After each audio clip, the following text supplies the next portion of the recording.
नमस्कार दोस्तों, कैसे हो आप सारे लोग? आशा करती हूँ जो जहाँ पर भी हो, परमेश्वर की कृपा से अपने अपने कर्तव्य को संपूर्ण करने के लिए सच्चाई के साथ, प्यार के साथ जी-तोड़ कोशिश किए जा रहे हैं। और परमेश्वर की कृपा से यही जो साधना है हम लोगों की, ये जो जीवन साधना है, इसमें हम सारे लोग सफल रहेंगे। इसी शुभकामना के साथ हम आज शुरू कर रहे हैं 42 42nd, एक्चुअली सही में बोलूँ तो 42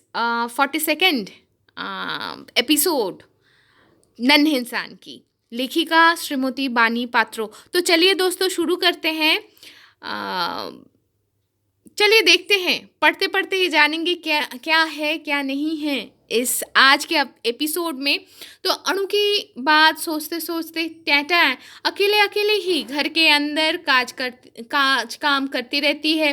और कभी कभी जब उसको एकदम प्योर आराम की ज़रूरत होती है तो वो सोफ़ा में बैठकर टेक लगा कर बैठती है।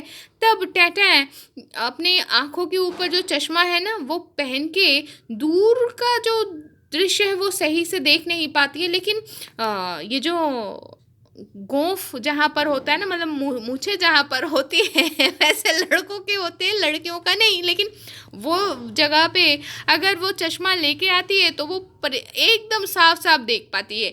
ये बात टैटा के लिए एकदम सत्य है, लेकिन दूसरे लोग शायद नहीं समझ पाएंगे।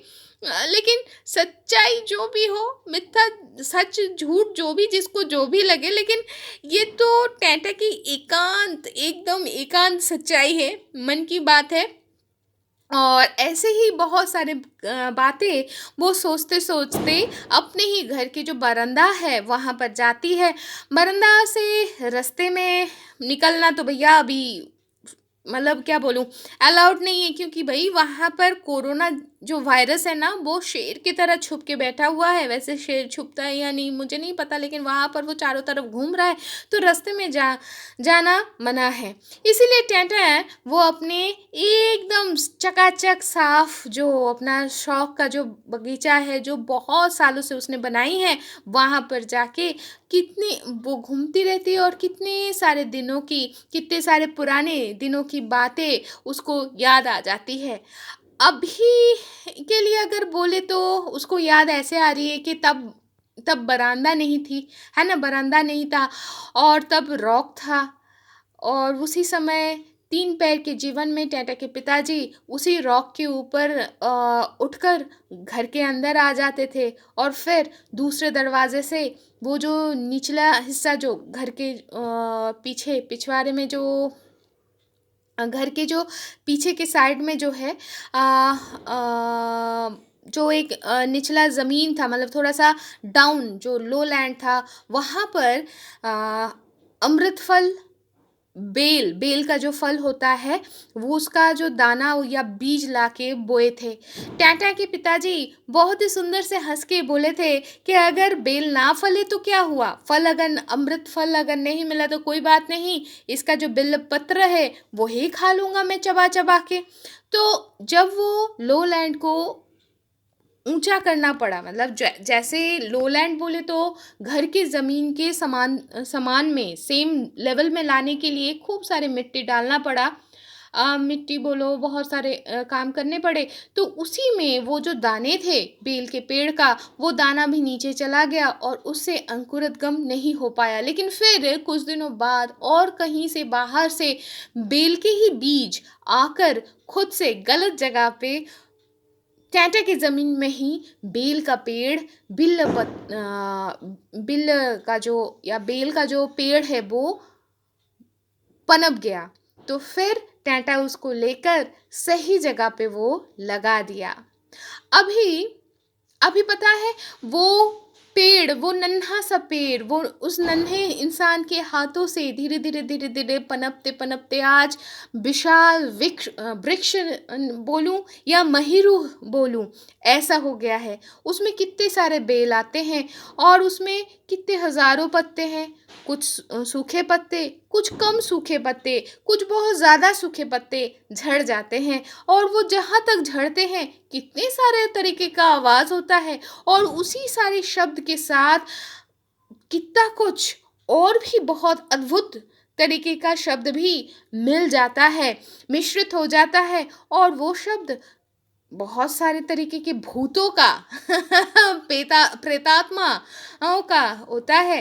तो इसीलिए वो शब्द दूर से दूरांत में एकदम वैनिश हो जाता है। लेकिन टैटा इंसान है, इसीलिए वो भूतों के शब्द को सुन के टै सुनती तो है, लेकिन टैटा दूर से दूरांत में वो वैसे वैनिश नहीं होती, क्योंकि टैटा इंसान है।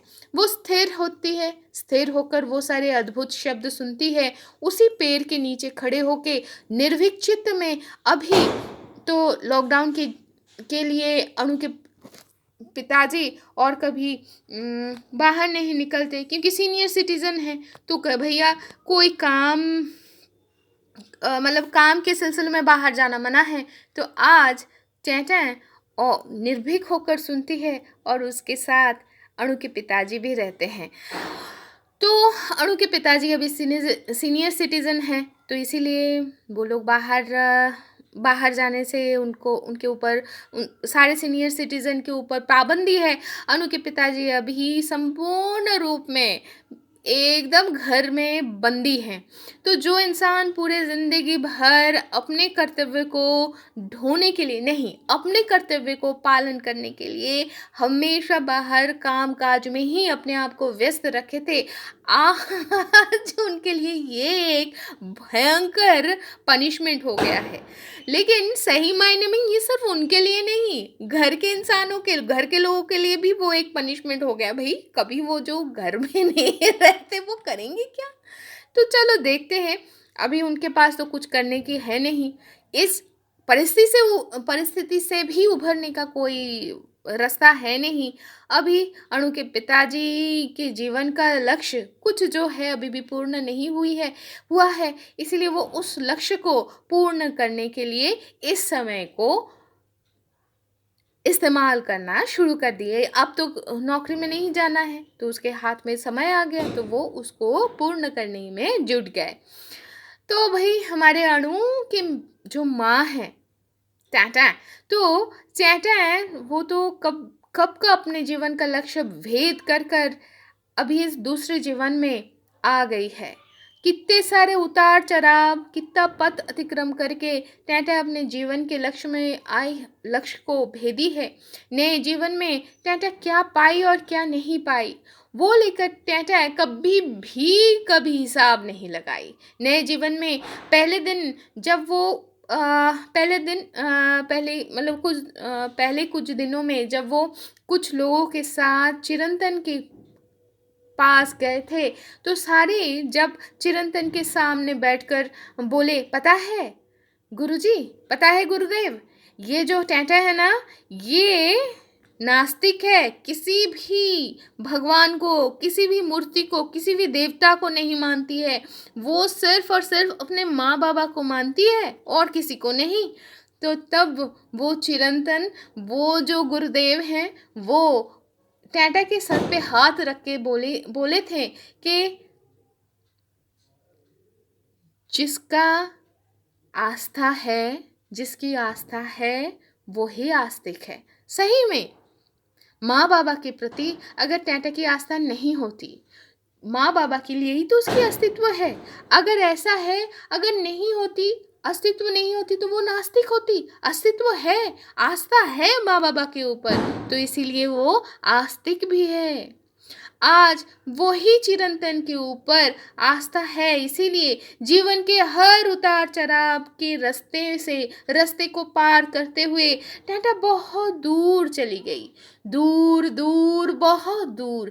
क्षिति, अप, तेज, मरुत और व्योम, सृष्ट जीवंत ठाकुर जो अविनश्वर है, देवता ठाकुर यानी देवता, सत्य, सुंदर, और वो ही राह जितना ही बाधा मुक्त होते गए, और एक क्षिति, औप, तेज, मरुत और व्योम से सृष्ट जीवंत ठाकुर जो नश्वर है, सुंदर है, सत्य है, और क्षिति, अप, तेज, मरुत और व्योम में सृष्ट टैटा मिट्टी, पानी, अग्नि, वायु और शून्य की सृष्टि को जो फल फूल से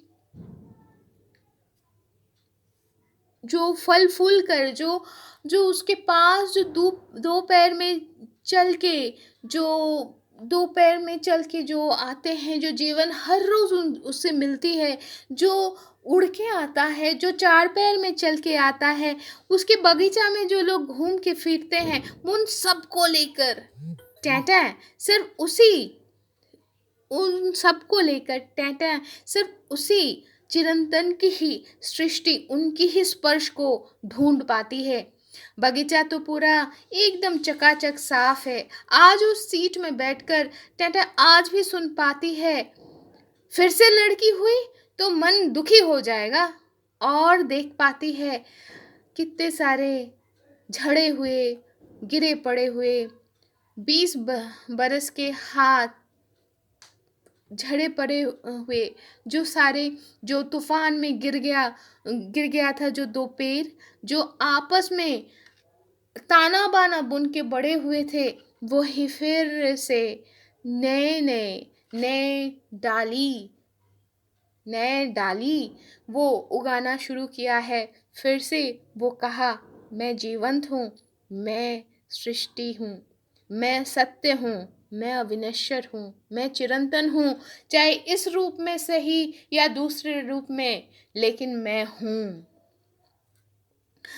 फिर से कुछ कुछ लौकिक, ऐसे ही कुछ कुछ अलौकिक घटनाओं की साक्षी होकर टाटा आज भी ऊर्ध्वमुखी होकर चलती है, सर ऊंचा रखकर चलती है। महाशून्य में विलीन होने की अपेक्षा में आज भी वो सर ऊंचा रखकर उस चिरंतन के सामने सर झुकाकर चलती है।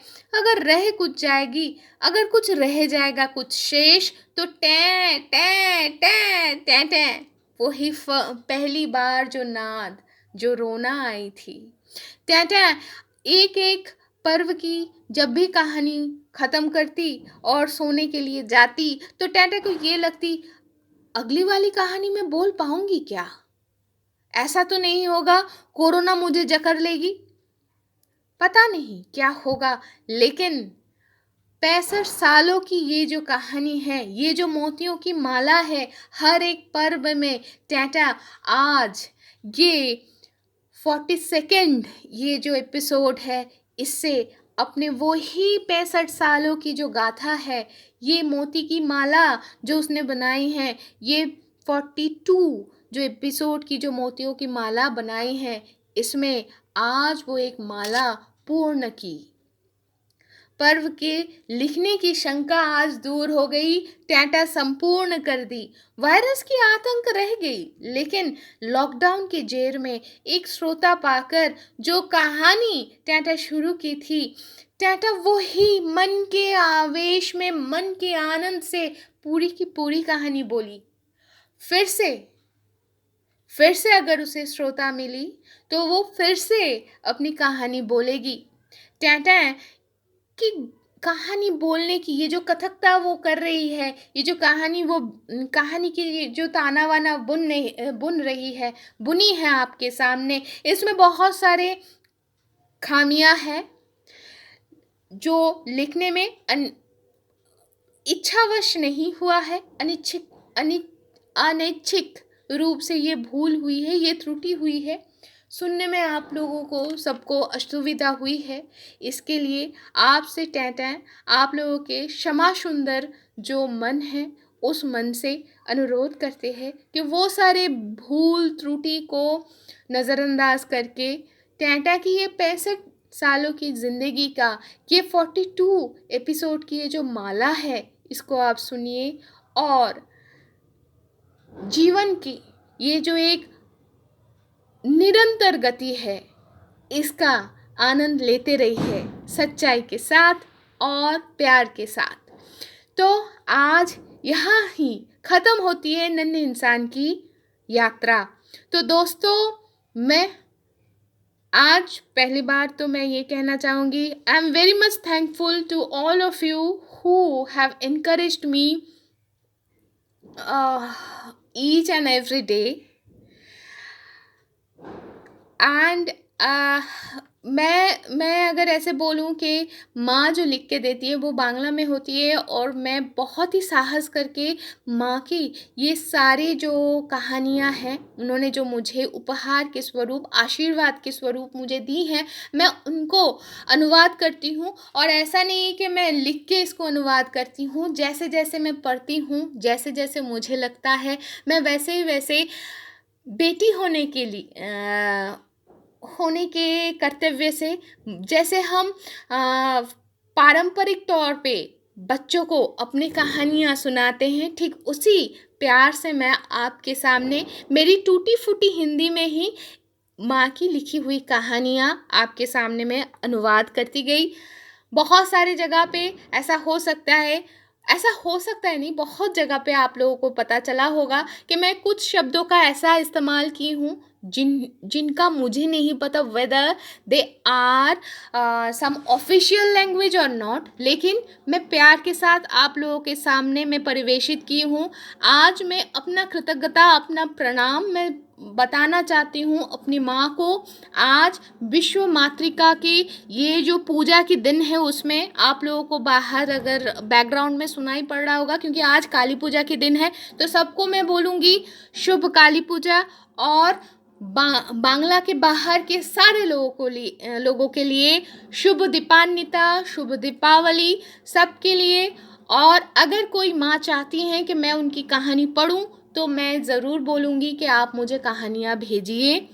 I will be very blessed कि मैं अपनी माँ को जो मैं ज़ुबान दी हूँ कि हाँ, मैं माँओं की लिखी हुई कहानियाँ मैं पढ़ूँगी, वो मैं रख पाऊँगी। आशा करती हूँ सारे लोग अच्छे से रहेंगे। अगर आपको लगे कि आप मुझसे आपकी माँ की लिखी हुई कहानियाँ या सृष्टि कुछ भी शेयर कर सकते हो, तो ज़रूर कीजिए। तो आज के लिए यहाँ तक ही, फिर मिलेंगे बृहस्पतिवार को। मुझे नहीं पता मैं क्या लेके आऊँगी, लेकिन हाँ, बृहस्पतिवार लक्ष्मीवार है और माँओं की वार है। तो अगर फिर से माँ कोई कहानी देंगी तो मैं ज़रूर पढ़ूँगी, या कोई भी माँ की लिखी हुई ऐसी ही कोई कहानी लेके फिर हाजिर हो जाऊँगी। तब तक के लिए स्वस्थ रहिए, खुश रहिए, शुभ मस्तु।